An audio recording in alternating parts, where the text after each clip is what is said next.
నమస్కారం ఈటీవీ 360కి స్వాగతం. ముందుగా ప్రధాన అంశాలు. డేటా చోరీ కేసులో మహాకుట్ర ఆధారాలతో బయటపెట్టిన సీఎం.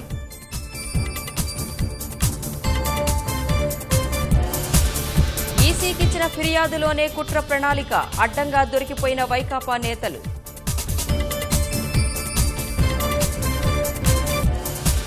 కేసీఆర్ తెలుగుదేశం మధ్య ఎన్నికల పోరు, జగన్ చేతులెత్తేశారని చంద్రబాబు ఎద్దేవా.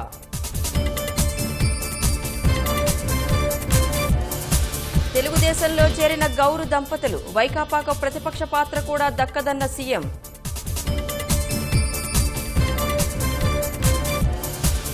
పదిహేను మంది బడాబాబుల కోసమే భాజపా తాపత్రయం, ఎగవేతదారుల నుంచి సొమ్ము వసూలు చేస్తామన్న రాహుల్.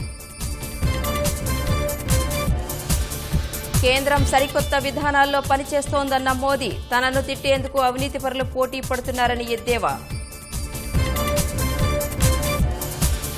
5 ఏళ్లలో 3 సార్లు మెరుపుదాడులు చేశాం, 3వ దాడి వివరాలు వెల్లడించబోనన్న రాజ్నాథ్.